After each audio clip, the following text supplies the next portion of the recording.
I give that a thumbs up in creativity. You know, you want to keep the sun out. Good morning, YouTube. Today on Racist and Biased News, I'm going to talk about women in combat arms in the military. Now, before you get all up in your opinion, I just want to explain a couple things that aren't discussed in the matter.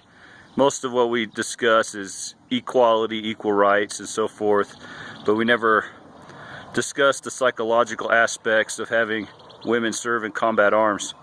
So most of my stuff comes from Colonel Grossman. He's a psychologist and former Army Ranger, and he points out a couple things that I think we should consider. One of which is when men are fighting and a woman turns into pink mist or a woman is shot, a lot of men stop fighting. Men start crying, they stop returning fire to the enemy, and this is an issue, a psychological issue.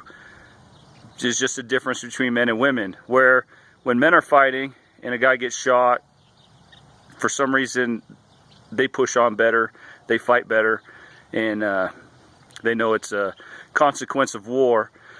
But for some reason when women are shot, a lot of men stop fighting, and this affects our ability to be effective in combat.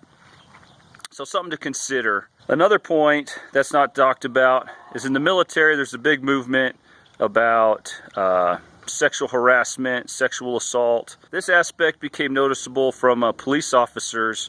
After a gunfight, it came out, one of the wives saying, you know, my husband got in a gunfight, whatever, and that night we had wild sex. And so he pursued that thought with other law enforcement after a gunfight, single, married, whatever.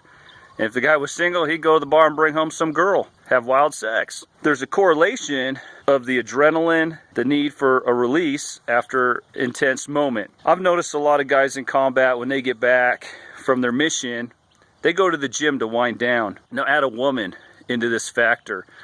Instead of going to the gym to wind down, these guys are going to be, you know, hot and bothered and want to release. And there's this woman sitting there. She's going to get a lot of attention, probably more than she wants. Maybe she wants it, maybe she doesn't, maybe she likes one of the guys, maybe she doesn't, but she's going to get more attention than she bargained for in this situation.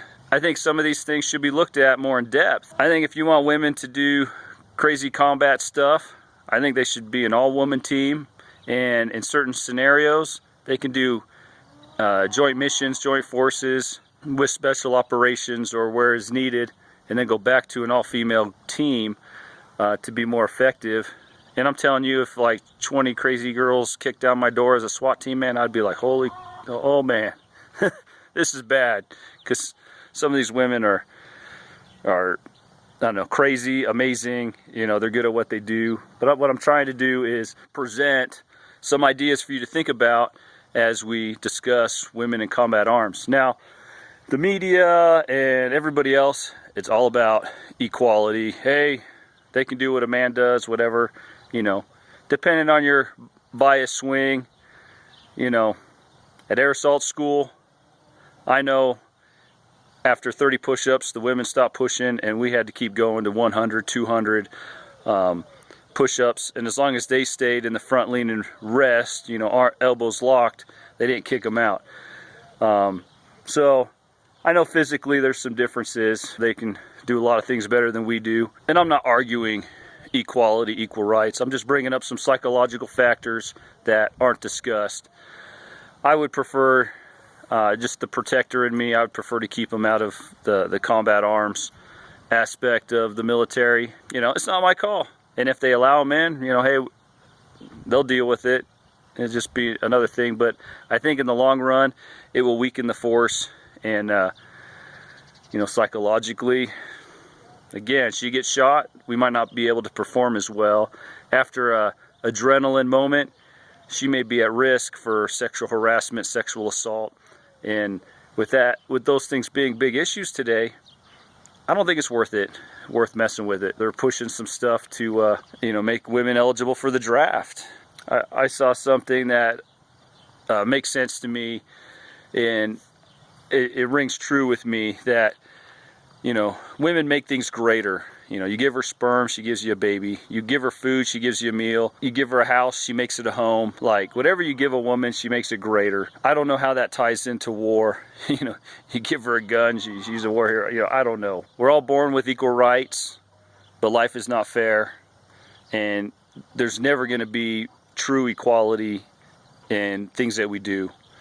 There's going to be someone that's good at math and someone that's artistic. I mean, we're all so different. There's never going to be equality, but we have equal rights. And I think that's, you know, the way the media spins things today.